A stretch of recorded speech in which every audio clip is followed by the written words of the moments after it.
네, 안녕하세요 여러분. 수학 채널 수튜브입니다.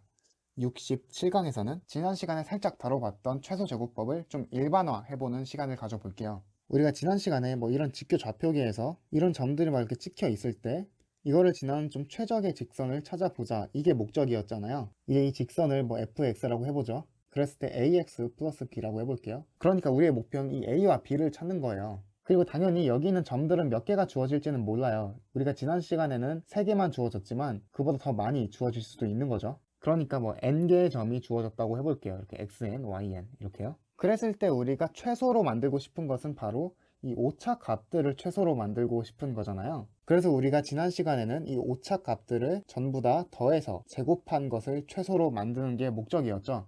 그럼 결국에 이 오차는 뭐죠? 그쵸? 이 f 뭐 xi에서 이 yi를 뺀 값을 제곱한 거, 이렇게 볼 수 있겠죠?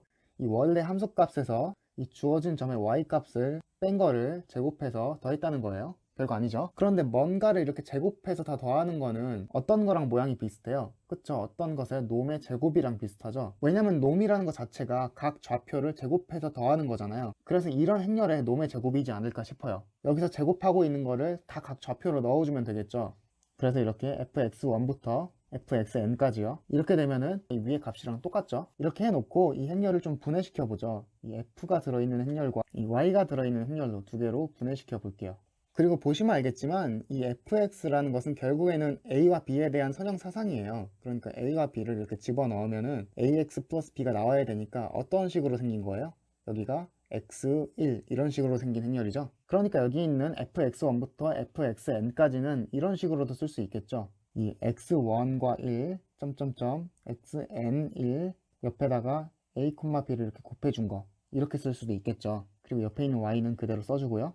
그리고 얘를 조금 크기를 줄여 볼게요. 그래서 여기 보이는 애들을 그냥 조금 간단하게 이 행렬을 a라고 하고, 이 행렬은 미지수니까 x라고 하고, 이 행렬은 그냥 y라고 해보죠. 그럼 식이 이렇게 깔끔하게 나오죠. 그래서 지금 이거를 최소화시키고 싶은 거잖아요. 그런데 지난 시간에 살펴본 것처럼 이걸 최소화시킨다는 것은 결국에는 이 a의 칼럼 스페이스에 들어있는 원소와 y의 거리가 최단 거리가 되게 하는 이 x를 구하자는 거죠. 결국에는 그게 프로젝션이었죠. 그래서 이 프로젝션 y가 ax가 될 때 이 x를 구하면 되는 거죠. 그런데 여러분, 사실 이 프로젝션 y라는 거요, 공식이 어떻게 되죠? 그쵸? t의 t 트랜스포즈 t의 인버스의 t 트랜스포즈의 y 이렇게 되죠. 단 이때 t가 뭐예요? 그쵸? 컬럼 스페이스의 베이시스들을 열벡터로 하는 행렬이죠. 여러분, 그런데 우리가 지난 시간에는 공교롭게도 이 a라는 행렬이 마침 풀 컬럼 랭크였거든요.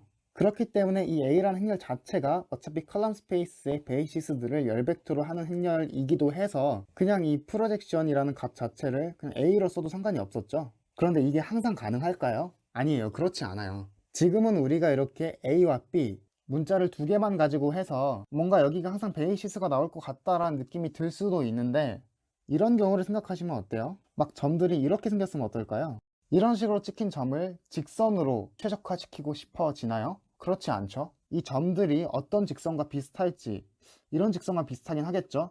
그런데 누가 봐도 이건 직선 같아 보이진 않아요. 그러니까 이런 경우라면 직선보다는 제가 보기에는 3차 함수로 분사를 시키는 게 나을 것 같아요. 그쵸? 그러니까 이런 경우라면 이 점들이 직선은 아닐 것 같고 뭔가 3차 함수를 지나고 있지 않을까? 라는 생각을 해볼 수 있겠죠. 그러니까 이 fx를 한번 3차 함수의 기본 형태로 잡아놓고 이 오차들을 다 구해서 제곱해서 더한 것을 최소가 되게 하는 걸 찾아보자 라고 하는 경우에라면 문자가 4개나 돼요. 그쵸? 그럼 여기는 칼럼의 개수가 2개가 아닐 수도 있고 3개, 4개, 5개, 그냥 몇 개인지 모른다는 거죠. 그렇기 때문에 언제나 이 a라는 행렬이 풀 컬럼 랭크일 거다라는 생각은 하시면 안 되는 거예요. 그래서 이게 풀 컬럼 랭크가 아니면 여기는 이 역행렬 기호를 못 쓰죠. 왜냐면 이게 풀 컬럼 랭크였기 때문에 이게 가역행렬이 돼서 역행렬이란 기호를 쓸 수 있게 된 거였으니까요. 그러면 우리는 지금 이게 풀 컬럼 랭크가 아닐 수도 있겠다라는 가정하에 이 두 개가 같게 되는 이 x를 구해야 되는 거죠. 그런데 사실 별거 아니에요. ax-y, 결국에는 이 값이 프로젝션 컬럼 스페이스 A에 y-y가 되는 순간 이것의 놈이 최소값이 되잖아요. 그런데 여러분, 이거 자세히 보시면 알 수 있는데 이거 마이너스 프로젝션 컬럼 스페이스 A의 직교 여공간의 y와 같지 않나요? 왜냐면 컬럼 스페이스 A에 프로젝션을 했다는 것 자체가 무슨 뜻이에요? 그쵸, y라는 벡터가 있었는데 정사형 정리에 의해서 두 개로 분해를 시킨 거죠. 이 컬럼 스페이스 A라는 벡터 공간과 이거의 직교 여거 공간, 그쵸? 이렇게 두 개로 분해를 시켰으니까 y 이쪽으로 넘기고 이쪽으로 넘겨주면은 지금 이 값이 이거랑 똑같잖아요. 그런데 또 이거는 이거랑 똑같아요. A의 컬럼 스페이스니까 A의 트랜스포즈의 로우 스페이스랑 똑같지 않을까요? 물론 이거의 직교 여공간이요. 그쵸? 이거랑 똑같겠죠? 그런데 로우 스페이스의 직교 여공간은 뭐랑 똑같죠? 그쵸? 널 스페이스랑 똑같죠?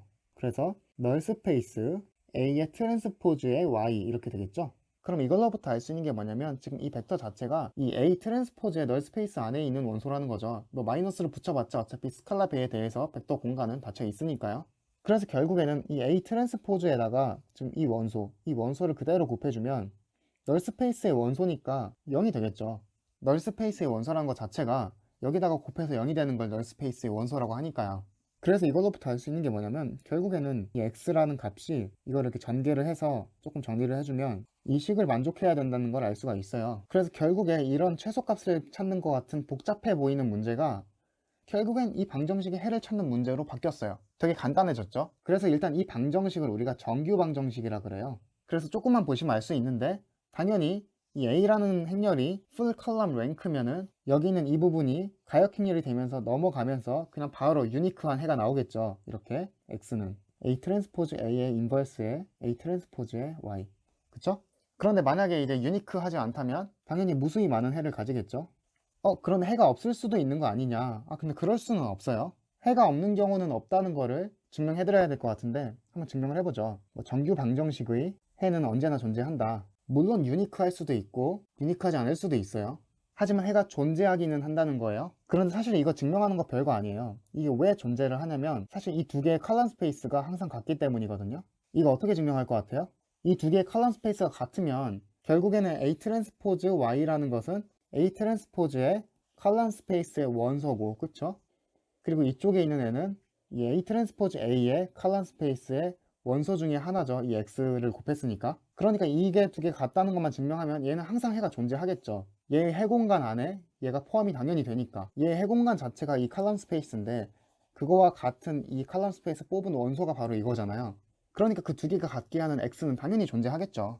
그래서 우리는 지금 이것만 증명을 하면 되는 건데요. 이것도 진짜 별거 아니에요. 이미 증명을 다 해드렸던 명제를 가지고 증명을 할 건데 이 컬럼 스페이스 A 트랜스포즈 A는 로우 스페이스 A 트랜스포즈 A와 같아요. 왜냐면 이 행렬이 지금 대칭 행렬이잖아요. 그쵸? A에 뭐가 들어오든 항상 대칭 행렬이죠. 왜냐면 지금 이 A 트랜스포즈 A라는 행렬을 전체를 트랜스포즈 시켜보세요. 그럼 뭐가 돼요? 그쵸? 이렇게 두 개가 곱해진 거의 트랜스포즈는 뒤에 거 먼저 트랜스포즈 해준 다음에 앞에 거 트랜스포즈 해주죠. 그럼 트랜스포즈의 트랜스포즈니까 그냥 A가 나오면서 자기 자신과 똑같이 나오죠. 트랜스포즈 했을 때 자기 자신과 같으면 대칭 행렬이죠. 대칭 행렬은 컬럼 스페이스나 로우 스페이스나 똑같죠. 그럼 이게 지금 널 스페이스의 직교 여공간이잖아요. 왜냐면 로우 스페이스의 직교 여공간이 널 스페이스니까요. 양변에다가 직교 여공간 한 번씩 더 취해주면 직교 여공간에 또 직교 여공간은 그냥 자기 자신으로 되면서 이 로우 스페이스가 널 스페이스의 직교 여공간과 같다는 게 보이죠? 그런데 우리가 정사형 정의 처음 배울 때 이걸 증명했었죠? 이것의 널 스페이스는 뭐랑 똑같다 그랬죠? 그냥 A의 널 스페이스랑도 똑같다 그랬죠? 그런데 이것은 이제 로우 스페이스 A랑 똑같겠고요. 그런데 로우 스페이스는 당연히 컬럼 스페이스 A의 트랜스포즈와 같죠? 그래서 지금 이 두 개가 같다는 게 증명이 되는 거예요. 그래서 당연히 해는 존재할 수밖에 없어요. 그런데 이런 동차 연립 선형 방정식 말고 그냥 이런 일반적인 연립 선형 방정식에서 해 개수가 어떻게 되는지 우리 배웠죠? 무수히 많거나 해가 없거나 유니크하거나 셋 중 하나인데 해가 없는 경우는 지금 얘 컬럼 스페이스 안에 얘가 없는 경우죠. 그쵸? 그런데 지금 그게 안 된다는 걸 보였으니까 이 경우는 안 되는 거고요. 그래서 무수히 많거나 유니크 둘 중 하나인데 지금 여기 보이는 이 행렬이 가역 행렬이면 유니크한 거고 비가역 행렬이면 무수히 많은 거고, 그쵸? 이렇게 알아볼 수 있었어요. 그래서 사실 이번 시간에 이런 직선 말고 이런 것도 한번 해보고 싶었는데 일반화하다 보니까 시간이 많이 가서 다음 시간에 이어서 계속해서 해보도록 할게요. 강의가 유익했다면 구독과 좋아요도 부탁해요. 지금까지 수학 채널 소튜브였습니다. 다음 시간에 봬요.